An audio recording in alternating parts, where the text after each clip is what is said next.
First, let me say I too enjoy cycling here in Coburg, and it is almost part of the fun, if you will, of riding your bicycle, knowing that there's still a chance that a door might fly open or someone may come close, or that cycle path may in fact just end. So what I would first insist on, of course, is a review of the current planned pathways and roadways to determine the safety factor, not just for cyclists, but for pedestrians. I have family who live in the far end here of King Street, and there are no sidewalks out there. And when she takes her young children, who are just learning to bike ride, out on the roadways with her, as she has no choice, it's quite a hairy experience for her and the small kids, and I'm sure it's just as hairy for the people who live in her area that are confined to mobile scooters or to wheelchairs as well. It's very dangerous, as Donna pointed out, with regards to the bump outs. We definitely need to do a review, and yeah, get rid of them if possible. I'd like to get rid of some of those bollards as well in the middle of town that cause accidents. I mean, quite frankly, it just doesn't seem, at one point you're saying you're pedestrian friendly, at the same point it's completely the opposite. So we need to really rethink that, and I would definitely support the development of a master cycling plan for the town of Coburg, and encourage that such a plan be part of any transportation review conducted by town. Because after all, walking, cycling, that is transportation for most people here, right? For me anyway. I just got my license, by the way, so I'm not one of those that may hit you in your car. But what I really think is we need to discourage the use of motor vehicles wherever we can. As Forrest Rowden pointed out earlier, walk to the store, walk to the park. We want to be a walkable community. We talk about being a walkable community, and then we make it dangerous for us to be walking in this walkable community. We need to make that part of the master plan. As I said, it needs to be part of the transportation plan. And we need to ensure that more development of pedestrian and cyclist-friendly pathways and roadways are through our entire town, because frankly, we need them. We really do, especially in areas where there are no sidewalks. There should be designated cycling lanes at the very least. Thank you. Cycling is about transportation, and so are pedestrians and cars. The transportation review has to cover everything, including the cycling plan. But I think a cycling plan is more important than the major arteries, because we crisscross with bicycles. We should be able to go anywhere with bicycles. Same as pedestrians. We shouldn't have to follow the road grid. I think that's the whole idea of a bicycle. People have adopted bicycles again because they are flexible.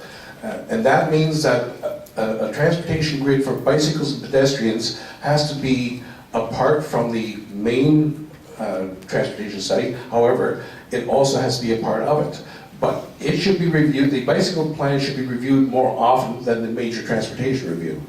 Things change more rapidly. Children, every year more children come on the stream from the education system. One very important aspect of this is education. We can't send kids out onto a bicycle grid not knowing what they're supposed to do. We all remember Elmer the Safety Elephant. Well, one of the main ingredients of a bicycle plan is education for children and some of the adults. But you cannot just provide the transportation network and then expect them to know what to do. Safety is an issue here.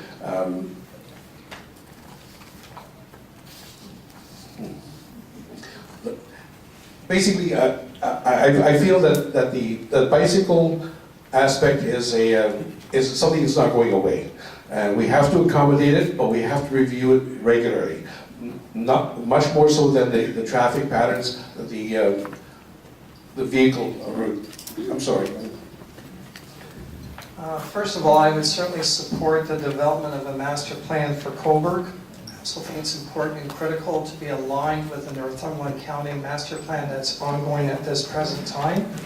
I also feel it can be extended to the VIA program, which we've been after for a number of years and are not yet successful.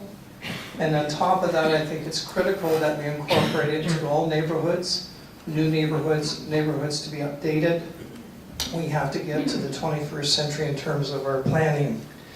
For advisory, I suggest strongly that we work with the Coburg Cycling Club, the Ganaraska Freewheelers, local citizens, and in particular those in Quebec.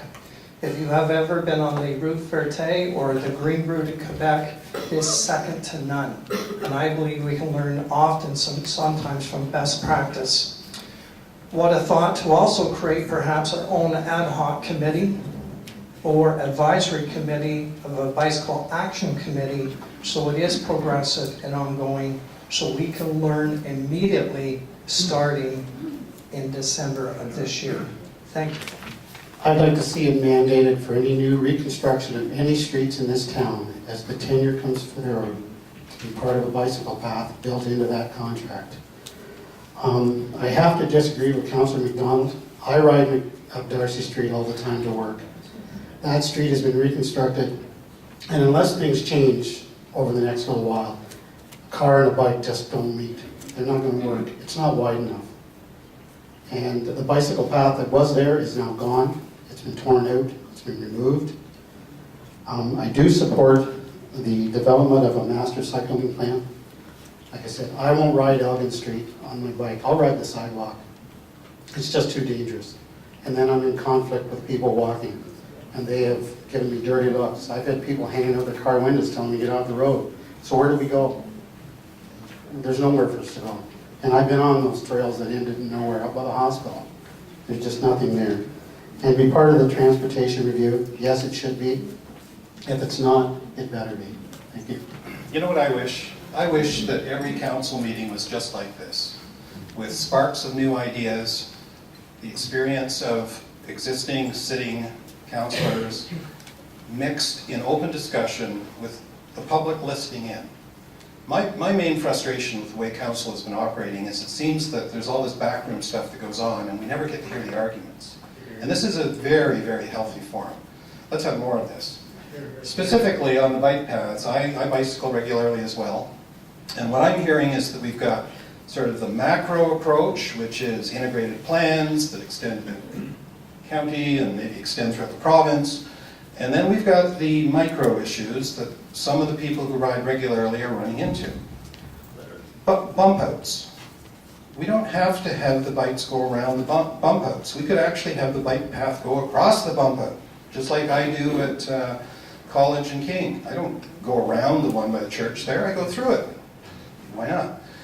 We have a road that from Donegan Park, when you go west on the best road towards the beach, and you get to a one-way street, and in order to not break the law, you have to go 2 blocks north to turn down towards the park. You can't actually get from there to the bike path. So it seems to me that we've got all these small issues that are aggravating us that could be solved very easily without an 18-month undertaking or an integration into a larger scheme. And I think if you get a fresh council with a whole bunch of people who are just popping up with these ideas and saying, geez, let's not waste time. Let's take 90 days to fix the problem, such and so. King Street West, out towards Pebble Beach. Someone wrote to me the other day and said, that's one of the most dangerous places for people to walk and cycle.